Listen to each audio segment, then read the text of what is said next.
What's this? A letter for me. Welcome to another episode of Remember the Great Sports Through the Mail Thursdays. Today I'm going to share with you 3 recent returns that I just got back in the mail, so we're just going to jump into this first one. And the first one is postmarked from Indianapolis, Indiana. It is former Major League pitcher for the Expos, Bill Sampen, on 1, 2, 3, and 4. So let me tell you about Bill Sampen and his career in baseball. Bill Sampen grew up in Illinois and attended Hartsburg-Emden High School. That high school had a total enrollment of just 100 to 120 students through their high school. He later went on to play for nearby McMurray College in Jacksonville, Illinois, where he was discovered by Pittsburgh Pirates and selected in the 12th round of the 1985 amateur draft. Sampen would be assigned to the Pirates' Low A affiliate, where he would appear in 5 games in 1985. The following year in '86, he would just appear in 9 games for their Low A affiliate as he was battling some injuries. The following year in '87, he would come back full strength as a starter, starting 26 games for their Single A affiliate, posting a 9-8 record. He would start the year in '88 in Single A, but get a promotion to Double A and finish out the year with an overall 9-6 record in 21 games. In 1989, he would be promoted to Double A permanently, and he would start 26 games for the Pirates that year, and would finish out the year posting an 11-9 record.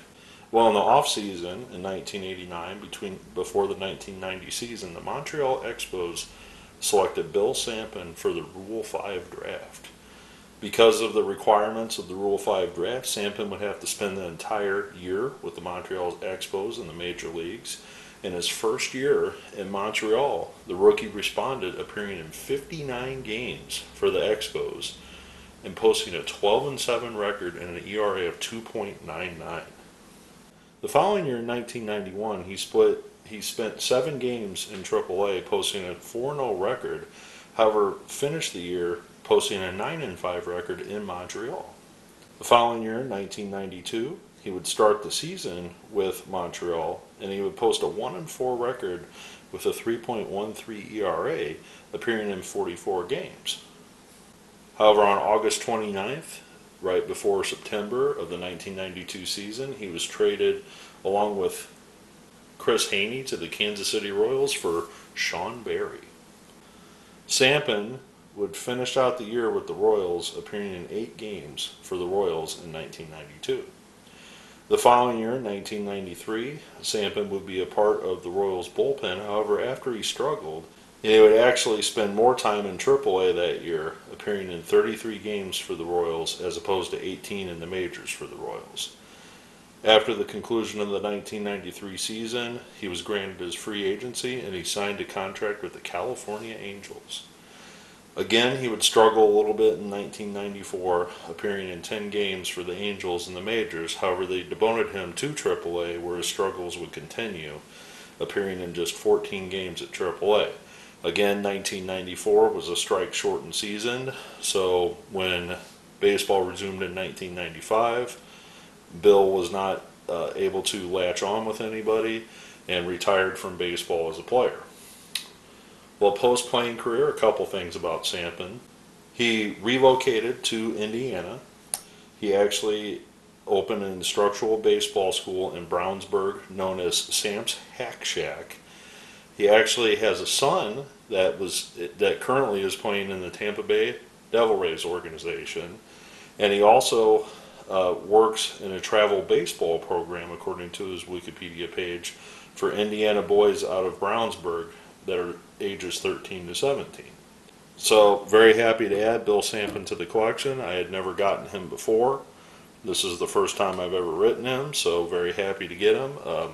He's got a lot of cards out there, despite not playing a lot of years in the major leagues, only because he played during that junk wax era, so you definitely have cards of him out there if you check your collection. So we'll move on to the next one. Alright, so this next one is postmarked from, I can't read the postmark, it's rubbed off, looks like Illinois, and it is from former Orioles pitcher Mickey Weston on 1990 scores there. Of course, my all-time Orioles card as well, and a 1990 Topps Pro debut, or 89 Pro debut, excuse me.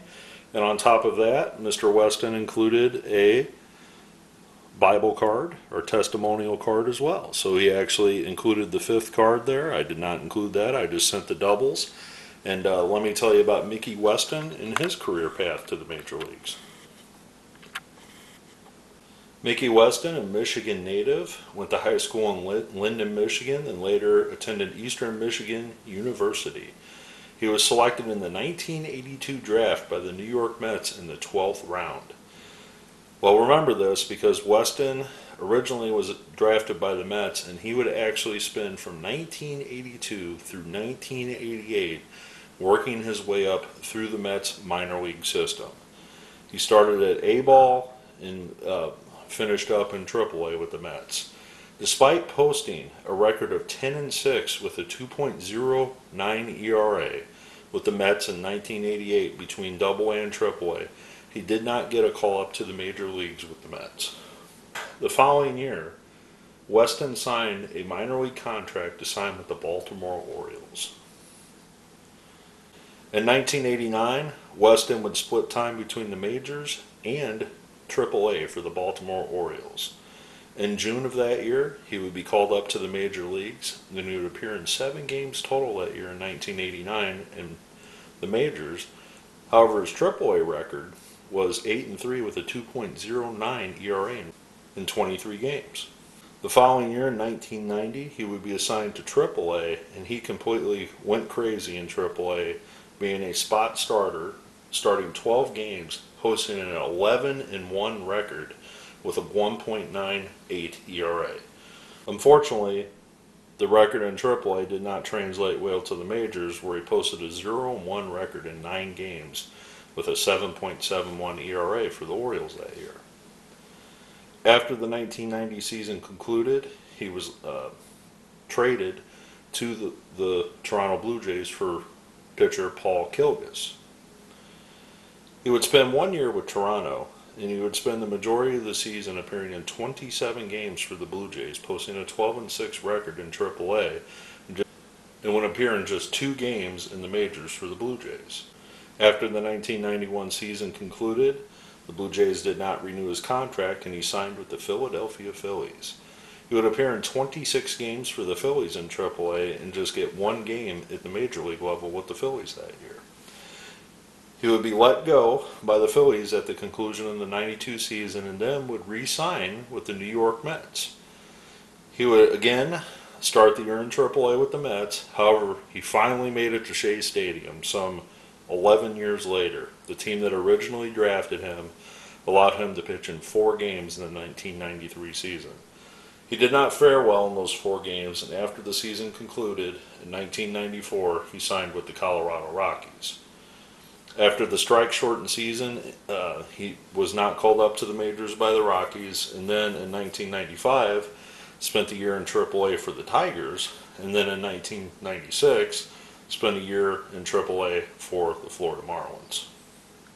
After his playing career, I'm not really sure what Mickey did. Didn't follow his career that closely to know what he did post-playing career, but I do want to say I'm very happy to add one more to the all-time Orioles collection, and thank you, Mr. Weston, for also including the testimonial card that you included with the autographs. So we'll move on to the next one. All right, so finally, this last one is postmarked from former New York Mets farmhand / Minnesota Twin pitcher Jack Savage on 404. And if you are a fan of the movie Zootopia, this man shares the same name as Jack Savage, the undercover James Bond agent, I guess you would call him. So let me tell you about this Jack Savage and his career in baseball. Savage, a Kentucky native, attended the University of Kentucky and was drafted by the Los Angeles Dodgers in the 1985 draft in the 8th round. He was assigned to the rookie ball affiliate in 1985 after the draft, where he posted a 5-1 record in 24 games with a 1.01 ERA. The following year, his full season in the minor leagues, he appeared in 44 games, posting a 5-8 record in Single A. The next year, he would get promoted to Double A in 1987, and he would split time between Double and Triple A, posting a 5-10 record in 62 games pitching, posting a 2.88 ERA. Well, Jack was rewarded on September 14th, 1987, getting a call-up to the major leagues, appearing for the Los Angeles Dodgers in 3 games, posting a 2.70 ERA to finish out the season. So despite the success that he had in his short tenure with the Dodgers, he was part of a 3-team trade in the offseason in 1987, and this 3-team trade was with the Los Angeles Dodgers, the New York Mets, and the Oakland A's. So the Dodgers sent Bob Welch, Matt Young to Oakland. The A's sent Alfredo Griffin and Jay Howell to the Dodgers. The A's sent Kevin Tapani and Wally Whitehurst to the Mets, and the Mets sent Jesse Orosco to the Los Angeles Dodgers, and Jack was also sent to the Mets in that deal. So the following year, Jack was part of the Mets minor league AAA affiliate, where he appeared in 43 games, posting a 5-8 record with the Mets in '88. Despite having a solid season with a 3.16 ERA, he did not get called up to the majors that year. The following year, in 1989, he would again have a somewhat superb season in AAA, appearing in 33 games, posting a 3-2 record and a 3.59 ERA. Even though this card shows him as a New York Met, he never actually played a game in the major leagues for the New York Mets.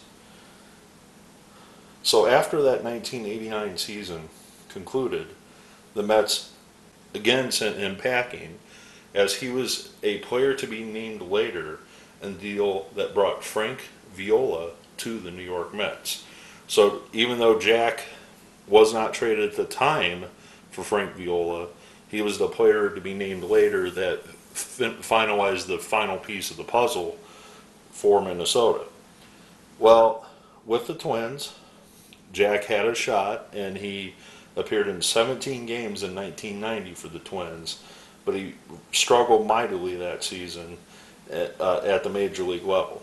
The following year, in 1991, Jack would appear in 44 games in both Double A and Triple A, never to reach the major leagues again. At 27 years old, Jack was finished playing in affiliated baseball. I'm not really sure what he did post-playing career. However, it does indicate on his Wikipedia page he did move back to Kentucky, which is where these are postmarked from. And I would imagine he got into another profession other than playing baseball. So I want to thank Mr. Savage for signing my cards.